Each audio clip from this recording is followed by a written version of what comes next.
Hi, I want to share a little nugget with you from the scriptures here. I'm reading over here in 2 Timothy chapter 4. It's where Paul is talking about he's coming down to the end. He says, I have fought the good fight. I have finished the race. I have kept the faith. Finally, there is laid up for me the crown of righteousness, which the Lord, the righteous judge, will give to me on that day, and not only to me, but to all those who love his appearing. Then we skip down a few verses, and it says he's talking about Demas, the one that forsook him, having loved this world. He's talking about different people and how they've affected his life. Then we come down to verse 16, and it says, Paul speaking, at my first answer, or in the New King James Version here, at my first defense, no one stood with me, but all forsook me. May it not be charged against them. But the Lord stood with me and strengthened me, so that the message might be preached fully through me. Just a few words here, 16 and 17. At my first answer, nobody stood with me, but all forsook me. May it not be charged against them, but the Lord stood with me. I want to talk to you about three little things for a minute. Being forsaken, being forgiving, and being fortified. Forsaken, forgiving, fortified.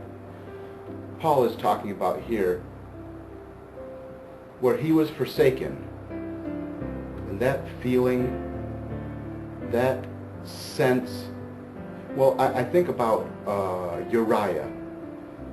You remember the story of David and Bathsheba? And he looked over the wall when he wasn't out to war where he was supposed to be at that moment, and he saw Bathsheba bathing, and he coveted her, lusted after her. He went on and had her brought to his place, and they had a relationship, and then he was trying to think how to cover it up, and he invited her husband, Uriah, to come home from the battle. And so he could be with his wife, and the pregnancy that had resulted would just be not known. And Uriah said, no, I can't do that. My brothers are out fighting in a battle, and so I'm not going to take advantage of the comforts of home. And he slept on the doorstep at the king's home, at the palace. When he wouldn't bow down after a couple of efforts to David's whims, he was sent back to battle, and David could only think of one thing to do, and that was to murder him. Of course, he wasn't going to murder him outright, so he sent him out and sent a note. Uriah carried his own death sentence, not knowing it, to Joab, to the head of the army there. And the note said, put Uriah in the thick of the battle and then pull back from him so that he'll be killed. And Joab didn't question. He just did as he was told to do by David. The moment that I'm actually focusing on here is this courageous soldier who is going to battle and fighting his heart out for his country, for his king. And he's up close to a walled city and fighting. And all of a sudden, he looks up toward the top of the wall, and he sees a large boulder coming hurtling down. And then at that moment realizes that all of his fellow soldiers have fallen back, have fled, and he is facing this alone. Think of that moment, the moment that you realize you've been forsaken. Now that's pretty graphic, that's pretty harsh, that's pretty hard. Most of us will never have to deal with anything like that in our lives, but that's the point I wanted to get to, was anything in our lives being forsaken in a moment, having somebody turn their back on us, being rejected, being left alone. Of course we know that God is there for us. He's our ever-present help in time of trouble. The scriptures tell us that. He lifts us up when we're down. And that's what I'm talking about here. He says, at my first answer, no one stood with me. When I was in the thick of the battle, no one was there for me. I was forsaken. Bad things happen to us. How do we respond?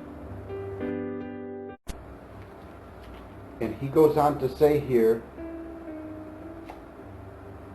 they all forsook me. May it not be charged against them. Look at the attitude that Paul had here. He's been forsaken. He has that sense, that feeling that he's been rejected, he's been left alone, he's to face the music on his own.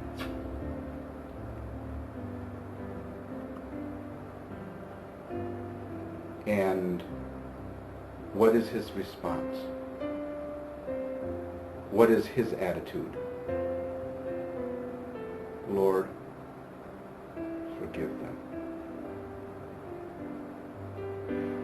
The things that happen to us in life aren't the issue.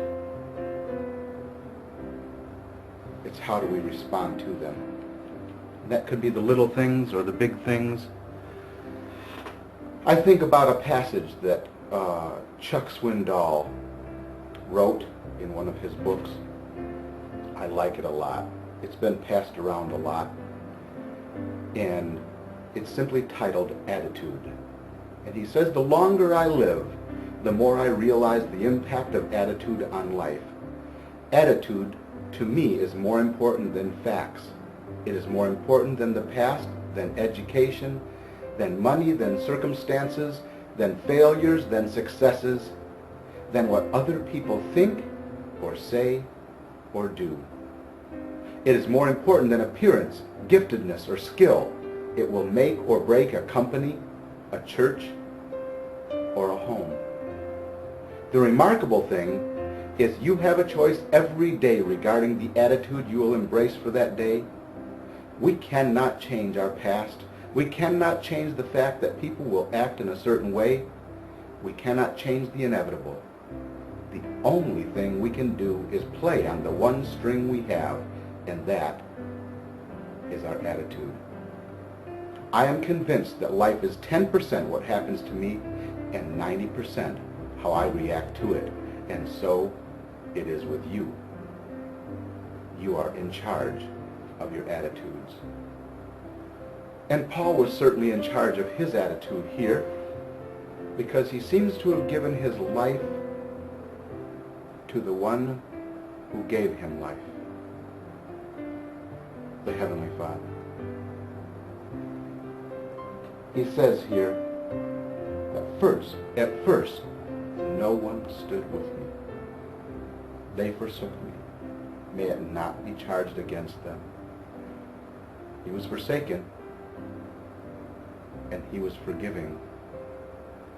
And then the Lord fortified him. The start of the 17th verse says, "But the Lord stood with me and strengthened me." So many things in life that we've messed up.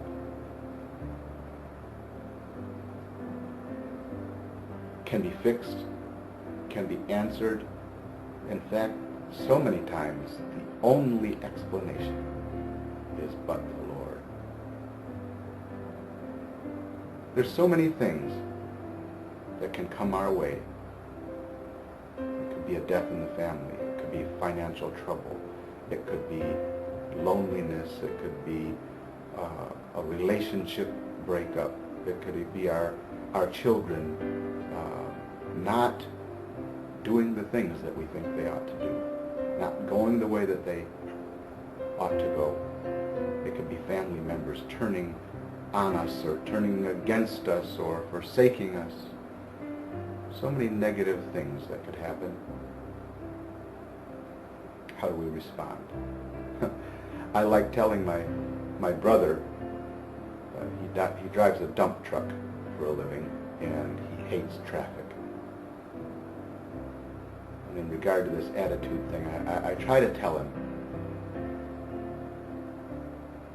of course you could have chosen something else to do, but if you'd chosen this to do, and I used to be all pent up and frustrated in traffic too. I've lived in big cities, and traffic can be a nuisance.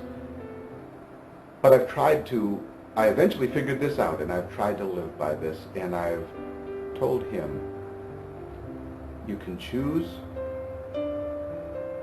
which way you will respond to each situation. And when the traffic is bad, if you get all frustrated and pent up, and your blood pressure is going up,